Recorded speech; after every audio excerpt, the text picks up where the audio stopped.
ಇವತ್ತಿನ ಈ ವಿಡಿಯೋದಲ್ಲಿ ಆಧಾರ್ ಕಾರ್ಡ್ನ ಬ್ಯಾಂಕಿಗೆ ಲಿಂಕ್ ಇದೆಯಾ ಇಲ್ಲ ಅನ್ನೋ ಸ್ಟೇಟಸ್ ನೋಡೋದು ಹೇಗೆ ಅಂತ ತಿಳಿಸ್ಕೊಡ್ತೀನಿ.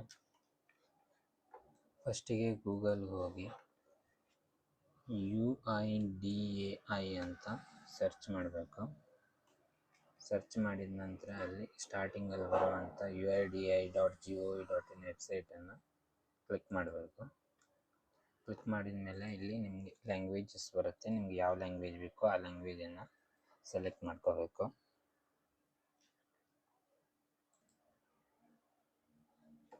ಆಮೇಲೆ ಈ ಥರ ಓಪನ್ ಆಗುತ್ತೆ.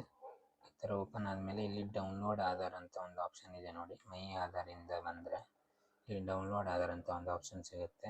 ಇದ್ರ ಮೇಲೆ ಕ್ಲಿಕ್ ಮಾಡಬೇಕು. ಇದ್ರ ಮೇಲೆ ಕ್ಲಿಕ್ ಮಾಡಿದ ಮೇಲೆ ಇಲ್ಲಿ ಡ್ಯಾಶ್ ಬೋರ್ಡ್ ಅಂತ ಒಂದು ಆಪ್ಷನ್ ಇದೆ. ಅದ್ರ ಮೇಲೆ ಕ್ಲಿಕ್ ಮಾಡಿದರೆ ಇಲ್ಲಿ ಲಾಗಿನ್ ಅಂತ ಒಂದು ಆಪ್ಷನ್ ಸಿಗುತ್ತೆ. ಆ ಆಪ್ಷನ್ ಲಾಗಿನ್ ಮೇಲೆ ಕ್ಲಿಕ್ ಮಾಡಿದ ಮೇಲೆ ಇಲ್ಲಿ ಆಧಾರ್ ಕಾರ್ಡ್ ನಂಬರ್ ಹಾಕೋದು ಬರುತ್ತೆ. ನೀವು ಯಾರ ಆಧಾರ್ ಕಾರ್ಡು ಯಾವ ಬ್ಯಾಂಕಿಗೆ ಲಿಂಕ್ ಇದೆ ಅಂತ ಚೆಕ್ ಮಾಡಬೇಕು. ಅವರ ಆಧಾರ್ ಕಾರ್ಡ್ ನಂಬರನ್ನು ಇಲ್ಲಿ ಎಂಟರ್ ಮಾಡಬೇಕಾಗತ್ತೆ.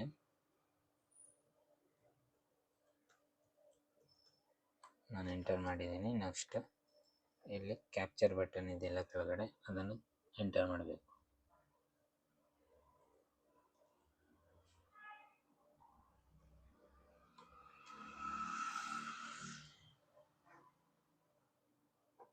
ಎಂಟರ್ ಆದ ನಂತರ ಇಲ್ಲಿ ಲಾಗಿನ್ OTP ಅಂತ ಒಂದು ಆಪ್ಷನ್ ಬರುತ್ತೆ.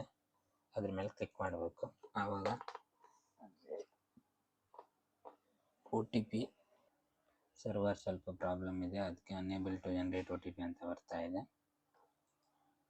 ನೆಕ್ಸ್ಟ್ ರಿಪೀಟ್ ಮತ್ತೆ ಲಾಗಿನ್ OTP ಕೊಡಿ, ಇಲ್ಲ ರೀಫ್ರೆಶ್ ಕೊಡಿ. ಇಲ್ಲಿ ರೀಫ್ರೆಶ್ ಕೊಟ್ಟು ಬೇರೆ ಕ್ಯಾಪ್ಚರ್ ಹಾಕಿ ಆಮೇಲೆ ಮತ್ತೆ ಲಾಗಿನ್ OTP ಅಂತ ಕೊಡಿ. ಈಗ OTP ಹೋಯಿತು. ಆಧಾರ್ ಕಾರ್ಡಿಗೆ ಯಾವ ಮೊಬೈಲ್ ನಂಬರ್ ಆ್ಯಡ್ ಇದೆ ಆ ಮೊಬೈಲಿಗೆ OTP ಬರುತ್ತೆ. ಆ OTP ಯಾವ್ದು ಬಂದಿದೆ ಅಂತ ನೋಡಿಕೊಂಡು ಇಲ್ಲಿ ಎಂಟರ್ ಮಾಡಬೇಕು.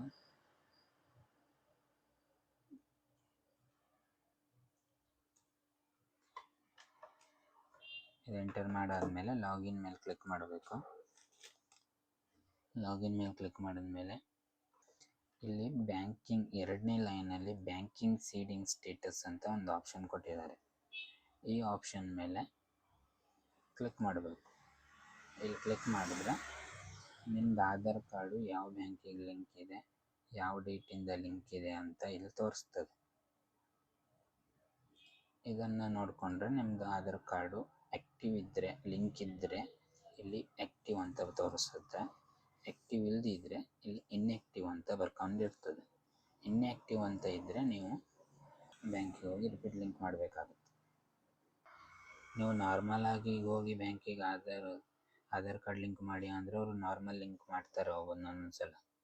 ನೀವು NPCI ಲಿಂಕ್ ಅಂತ ಹೇಳಬೇಕು. NPCI ಲಿಂಕ್ ಅಂತ ಹೇಳಿದ್ರೆ ಮಾತ್ರ ಲಿಂಕ್ ಸರಿಯಾಗಿ ನಿಮ್ಮ ಬ್ಯಾಂಕಿಂಗ್ ಅಂದರೆ ನಿಮ್ಮದು ಪೇಮೆಂಟ್ ಎಲ್ಲ ಗೌರ್ಮೆಂಟ್ ಪೇಮೆಂಟ್ ಎಲ್ಲ ಮಾಡಿದ್ರೆ ನಿಮ್ಮ ಬ್ಯಾಂಕಿಗೆ ಬರೋ ಥರ ಮಾಡಿ ಲಿಂಕ್ ಮಾಡಿಕೊಡ್ತಾರೆ. Okay, thank you.